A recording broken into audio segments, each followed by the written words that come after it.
સુદામાના ચહેરા ઉપર દેખાયું નહીં કે મારા દીકરાઓ ભૂખ્યા છે. આ સંસારમાં કોઈ દિવસ કોઈની પાસે જઈને દુઃખને ગાવું નહીં. ઘણા લોકો તો પોતાનું દુઃખ બતાવવા હાટું કેટલું કરે. ક્યારેય દુઃખ બતાવશો નહીં વાલા ભક્તજન. પોરબંદરના સુદામા, જેને આપણે ગરીબ સુદામા કહીને સંબોધન કરીએ છીએ, ભાગવતકારે એમ કહ્યું છે કે સુદામાને ગરીબ કહી અને કોઈ એનું અપમાન ન કરતા. કારણ કે આ સંસારમાં સુદામા જેવો કોઈ ધનવાન બ્રાહ્મણ થયો જ નથી હજી. અરે બ્રાહ્મણ નહીં, કોઈ ન થયો ધનવાન એવો. કારણ કે આ સંસારના માણસ પાસે સંપત્તિને ગણી ન શકાય એટલી સંપત્તિ હોય છતાં પણ ભગવાન પાસે જઈને માંગતો હોય. જ્યારે સુદામા પાસે જમવાનું નહોતું તો એમ કહ્યું હતું કે મારે અયાચક વ્રત છે, હું માગીશ નહીં ક્યારે કોઈ પાસે. અયાચક વ્રત લઈને બેઠા છે. સુદામા નિર્ધન નથી, ધનવાન છે. ભગવાનના નામનું નાણું બહુ છે એની પાસે. સુશીલા પત્ની છે, બાળકો છે. એમાં બાળકો એક વખતના સમય ભૂખ્યા હતા. મા પાસે જઈને કહ્યું, મા મને ભૂખ લાગી છે, જમવા આપો ને. માનું હૈયું પડ્યું છે. ભગવાનને પ્રાર્થના કરીને એટલું કીધું કે એ ઠાકોરજી, જો મા બનાવી હતી તો સંતાનને જમાડી શકું એટલું ભોજન મને આપવું હતું, અને જો આટલી જ ગરીબાઈ આપી હતી તો તમારે મને મા નહોતી બનાવી. મારા દીકરાનું દુઃખ મારાથી નથી જોયું જવાતું. યાદ આવ્યું કે દ્વારિકાવાળા કૃષ્ણ તો મારા પતિના મિત્ર હતા. એના મિત્ર છે.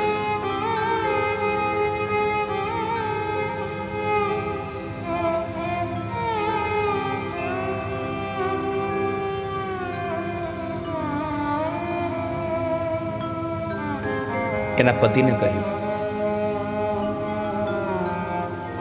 સાંભળ્યું, તમને યાદ છે તમે કહેતા હતા કે તમારો કોઈ મિત્ર છે? અરે હા સુશીલા, દ્વારિકાવાળા કૃષ્ણ મારા મિત્ર છે. અમે બે સાથે ભણતા હતા.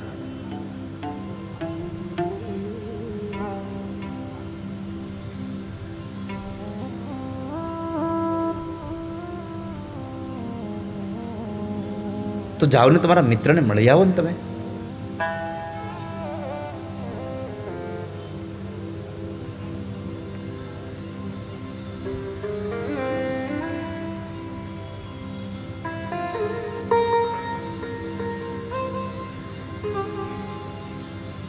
સુશીલા,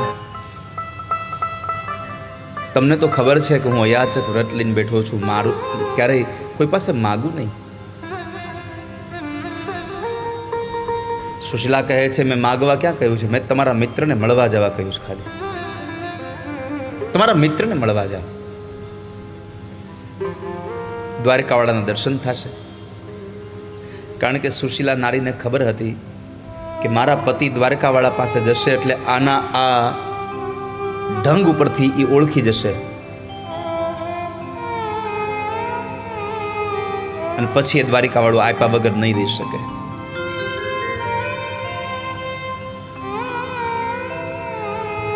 સુદામાના મનમાં થયું કે મારા પત્નીએ કોઈ દિવસ કશું માગ્યું નથી, આજ પહેલી વાર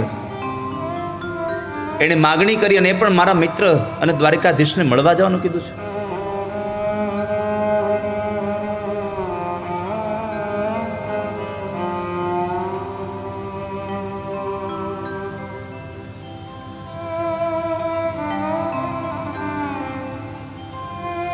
વળી સુદામાએ કહ્યું કે સુશીલા,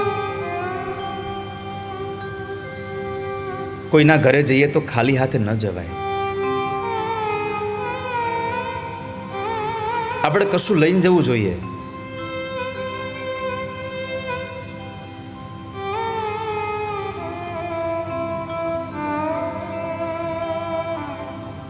ત્યારે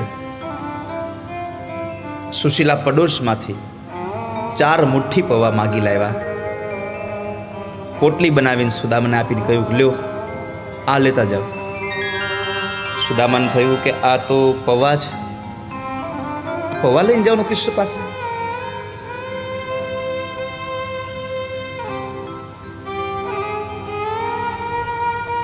સુશીલાજી સમજી ગયા કે મારા પતિને જરા સંકોચ થાય છે, એટલે એણે સામેથી કીધું, સાંભળ્યું, તમને એમ લાગતું હોય કે આ પૌવા દેવામાં શરમ આવે છે તો એક કામ કરો, કૃષ્ણને આપીને તમે કહેજો કે તારા ભાભીએ તારા માટે કંઈક મોકલાવ્યું છે. સુદામા આવે છે. આપણે બધા જ કથાથી વાકેફ છીએ કે સુદામા ઘરેથી નીકળ્યા, પગમાં એને પગરખા નહોતા, પહેરવા માટે એક નાની એવી પોતડી હતી, બીજું કાંઈ હતું નહીં. ડાબા ખંભે જનોઈ છે, હાથમાં લાકડી છે.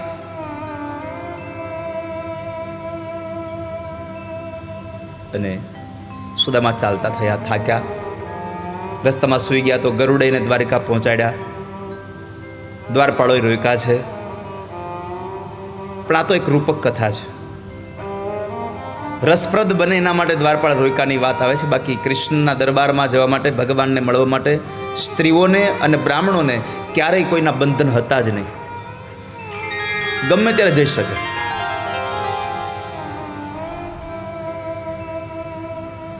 પણ દ્વારપાળને રોકે છે અને પછી એક દ્વારપાળ ભગવાનને સમાચાર દેવા જાય અને પરમાત્મા સુદામા આવ્યા છે શબ્દ સાંભળી અને ભગવાન દોડતા આવે દરવાજા ઉપર. સુદામાને પોતાના બાથમાં વીણી છાતીએ લગાડીને ગોળ ગોળ ઘુમાવે, બંનેની આંખોમાં આંસુ આવી જાય. આ બધું તો છે જ. પરમાત્માએ સૌથી મોટી, જો આપણને ઉપદેશકારક, જો અહીંયા આ સુદામા ચરિત્રમાં કોઈ સંદેશ આપનારી કોઈ કથા હોય તો એ છે કે જ્યારે સુદામાને અંદર લઈ જાય છે પછી ભગવાન સુદામાના પગ ધોવે છે. ખબર છે ને, સુદામાના પગ પખાડે છે ભગવાન. ભલા સ્વજનો, અહીંયા કોઈ સુદામાના કે કોઈ બ્રાહ્મણના પગ પખાડ્યા એવું નથી. પરમાત્મા કૃષ્ણ એટલે ઐશ્વર્ય છે અને સુદામા એટલે જ્ઞાન છે. ભગવાને સંદેશો આપ્યો છે કે તમારી પાસે સંપત્તિ ગમે તેટલી થઈ જાય, તમારું ઐશ્વર્ય ગમે તેટલું મોટું થઈ જાય, પણ ઐશ્વર્યવાળા લોકોએ પણ જ્ઞાનીના પગ પૂજવા પડશે, એના વગર તમારો ઉદ્ધાર નહીં થાય કોઈ દિવસ. ભગવાન જેવું ભગવાનનું અસ્તિત્વ, ભગવાન જેવું વ્યક્તિત્વ, પરમાત્મા જેવું તત્વ જો સુદામા જેવા બ્રાહ્મણની પગની પૂજા કરતા હોય તો સંસારમાં એક સંદેશો આપ્યો છે કે પૂજવા લાયક બ્રાહ્મણોના પગ છે, એના પગ ધોવા જોઈએ. ભગવાને પોતાના દાંતથી કાંટા અને કાકરાઓ કાઢ્યા અને પછી પરમાત્માએ એને પિતાંબર પહેરાવીને ભોજન કરાવે છે. બીજો સંદેશો, એક સંદેશો કૃષ્ણએ આપ્યો કે ઐશ્વર્ય જ્ઞાનની પૂજા કરે. હવે બીજો સંદેશો અહીંયા, પોતે જમતા હતા સુદામા, છતાં એના ચહેરા પર દુઃખ ન થયું, મારા દીકરાઓ ભૂખ્યા છે. કેમ? આ સંસારમાં કોઈ દિવસ કોઈની પાસે જઈને દુઃખને ગાવું નહીં. ઘણા લોકો તો પોતાનું દુઃખ બતાવવા હાટું કેટલું કરે. ક્યારેય દુઃખ બતાવશો નહીં વાલા ભક્તજનો, કારણ કે આ સંસાર તમારું દુઃખ જોઈને તો મજા કરે છે. જેમ તમે વધારે દુઃખી એમ દુનિયા રાજી. દુઃખ ન બતાવશો ક્યારે. સુખને વહેંચવાથી વધે છે અને દુઃખને વહેંચવાથી પણ વધે છે. દુઃખ વેચી નાખો તો ઓછું નથી થતું, એમાંથી વધુ ઊભું થઈને આવે છે.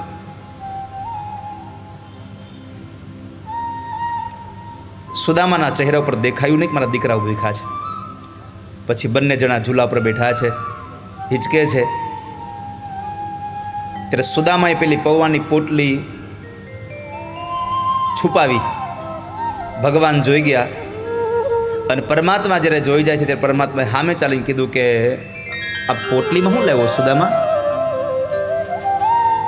સુદામાએ કીધું એમાં કંઈ છે નહીં તમારું, એમાં કંઈ નથી. છતાં ભગવાનને તો ખબર હતી, તમે બધા લોકોથી તમારી વાતને છુપાવી શકો, પરમાત્માથી કંઈ નહીં છુપાવી શકો તમે કોઈ દિવસ. ક્યોંકિ તન કી જાને મન કી જાને, જાને ચિત્ત કી ચોરી. આપણા બધાના તન મનની વાતોને જાણે છે. એનાથી તમે શું છુપાવી શકો?